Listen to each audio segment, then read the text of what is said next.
the claret jug, so can't knock it, can you?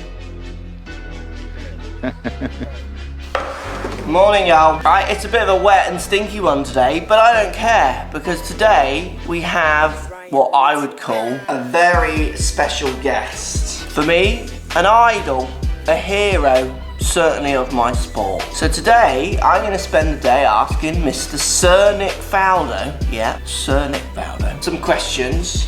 And he's got a series he's run for a while now, which we'll talk to him about, called the Faldo Series, which is like a junior tournament. So something that he set up that wasn't there, say, when I was younger, so it wouldn't have been there when he was playing. So we're going to talk about the Faldo Series, but we're also going to talk about what it will take, or what does it take to get more juniors playing in this game, more kids involved in golf. Should be a fun day. I'm looking forward to this.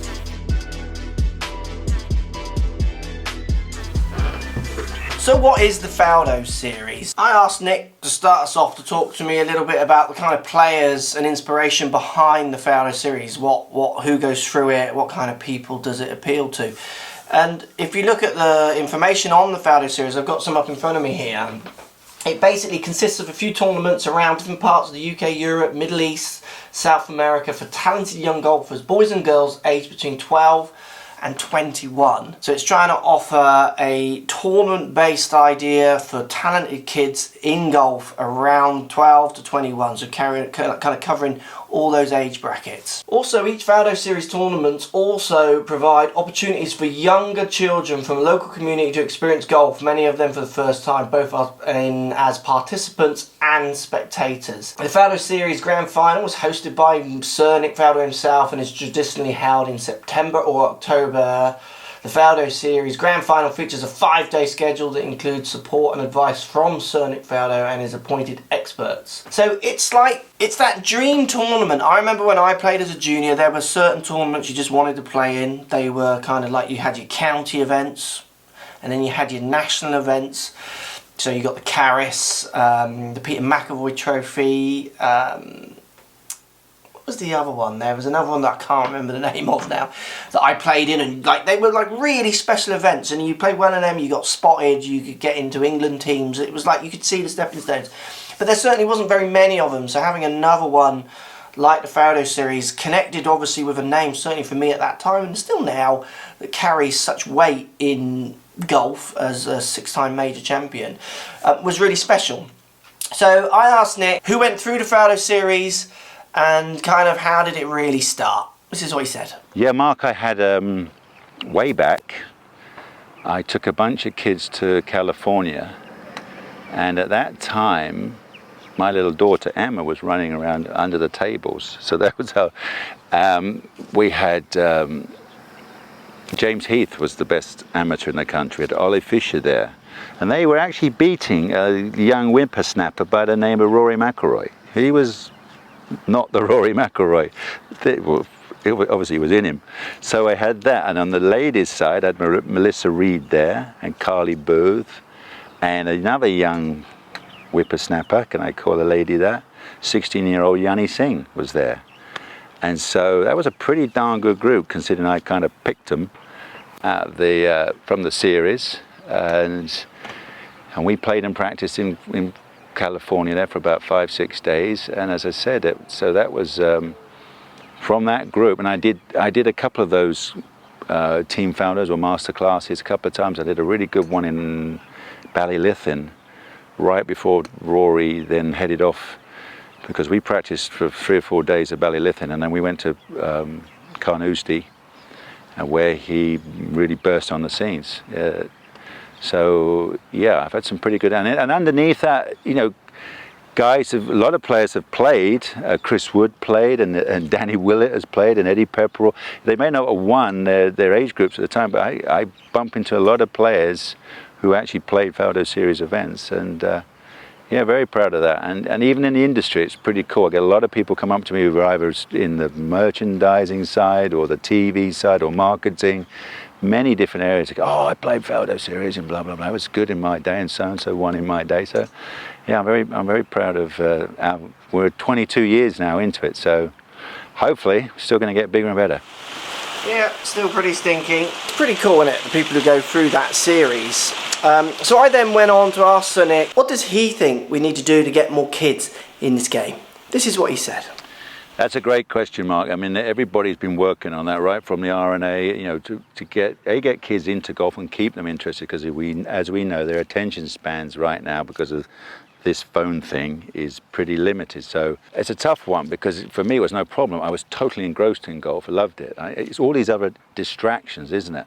The problem is, golf is a really disciplined sport, and you've got to break the ice of that discipline. They come out and they go, oh, teach me to play golf. Give me a club. You know, I hold it like this. Now, I don't know what to do. And you can't get the thing airborne. And so you give up. So the hardest thing is to instill some discipline. I was so lucky when I had my, I guess through the skill of my Chris Arnold, my first lesson was the grip. I just stood there and did the grip. Next lesson was the posture. Just stood there and did grip and posture. Third lesson was all about alignment and what have you. So I think I hit a golf ball in my fourth lesson.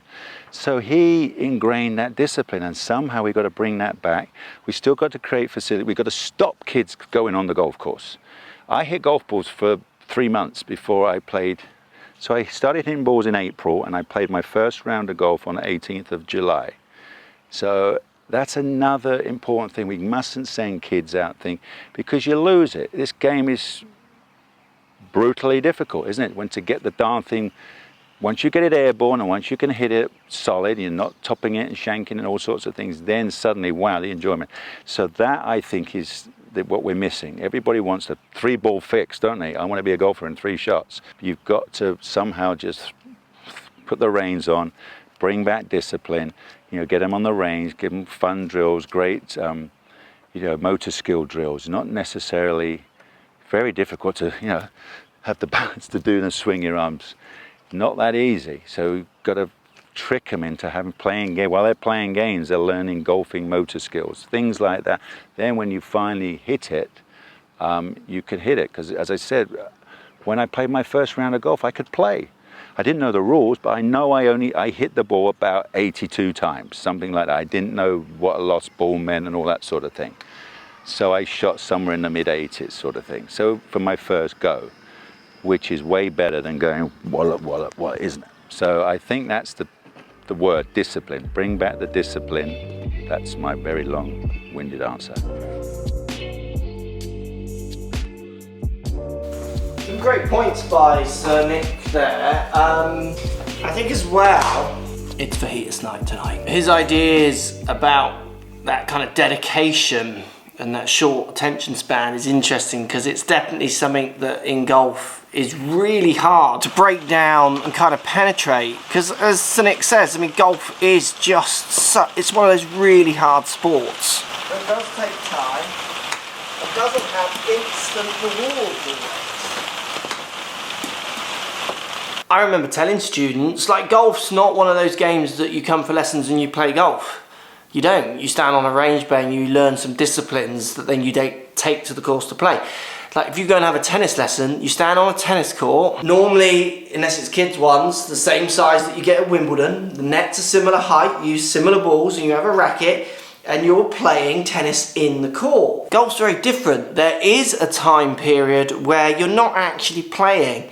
And like Sir Nick says, lots of people drop out, certainly young kids. So trying to keep them engaged and infused about golf for as long as possible at that early stage is such an important skill that coaches need to do, parents need to do, clubs need to do. So as I always like to do, I went into Twitter and asked what they thought about getting more kids into golf. Here's some of the comments that came through. Jonathan said, Sudbrook Moor Golf Club run free children's lessons every Saturday. What a great thing to do. Absolutely. Again, it's that one person or organisation making that kind of change to make a difference. Peter says, I like this one, very simple. Reduce the subs for their parents in clubs and introduce family memberships. If your objective is to grow junior golf, if we do a study, and I'm sure there's plenty out there, and look at how many people start because their parents start them, it would be a massive percentage of people, which makes Peter's comment here just priceless and brilliant and fantastic. I totally agree. Sometimes the question actually is a bit complicated. Do we want more kids playing golf? I do.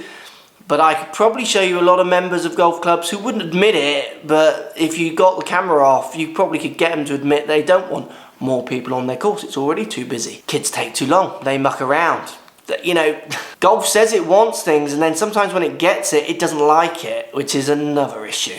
And Steve says, shorter fun games for shorter instant reward attention spans, different games for different groups. Who says 18-hole stroke play has to be the way? Good points there, Steve, and kind of what Sir Nick is saying in some instances as well about the short attention spans, getting them to get to a certain level before you just chuck them in the deep end. It's a mixture of both, and I think it's much more about dialing into the actual person as much as possible as well. For me, you know, there are some kids who will just want to get out there quick and play, and there'll be others who want to learn and do it in a more meticulous fashion, and it's about incorporating that feeling for everyone. If you want to engage everyone, this question, it can never really be a one-size-fits-all answer, I don't think. That's why there's committees who go round and round in circles talking about just crazy things, because golf clubs are complicated places. Mrs. Miggins doesn't want the same as Mrs. Jones as Master Johnny wants, and at some point they've all got to get what they want or they're going to drop out. And then if that comes down to who's paying the most money, well, the juniors are going to be the first one to go, aren't they, usually? It's an interesting question. Post comments down below, let me know what you think. But there's a more interesting question, some would say, that we're all waiting to hear the answer from Sir Nick. This question is massive. This blows all other questions out. This is massive. Like, this is the question. Is he a Parfield fan or a Coach Lockie fan? Parfield or Coach Lockie? Actually, that's a really simple decision because, as you know, I made 18 straight pars at Muirfield to win my first Open, so I'm a big fan of making pars. No harm in making just pars. Boring stuff, but it led to winning the Claret Jug, so can't knock it, can you? Oh my word. Parfield. Absolutely, Sir Nick. Parfield. He knows it. He knows it. Post comments down below, let me know what you think needs to be done to get more kids playing golf. Do we need more kids playing golf? Certainly, like I say, there's some courses that don't want any more, and there's loads closing down. Obviously, we want loads more. I certainly want loads more playing. Really, it's about opportunity for me, giving kids the opportunity to do whatever sport they want to do and have a go at being successful in, because there's so much industry in and around golf, from being six-time major champion Nick Faldo to a golf professional like me to even just being a greenkeeper, and that isn't coming down in any kind, like everyone's, I'm not putting them like down in lists, because greenkeeper's as important as anyone, but like there's lots of opportunity for you to get out there and love golf and be in it for the rest of your life. So giving the kids the opportunity to start is a great thing. For me as well, I think it's about making sure that golf tries its hardest to not be afraid to try new things, and I think sometimes it uses the word history and tradition a bit as a weapon against maybe certain groups, encouraging them to play almost, and I think that's a shame. We should definitely celebrate the traditions in golf and the history, but we should also celebrate it as a forward-thinking, moving forward sport which hopefully more people can get involved with. Thanks for your time today, Sir Nick. Absolute pleasure. That was just fantastic for me as one of his biggest fans growing up. Post comments down below. As always, hit the thumbs up if you like the daily vlogs. Loads more fun things coming. And also let me know if you like the lives. I'm going to do more lives if I can. It's about timing and it there. But I'm going to do more. Let me know if you want to see more lives like I did last night as well. Thanks all for watching. See you tomorrow. Parfield or Coach Lockie? Actually, that's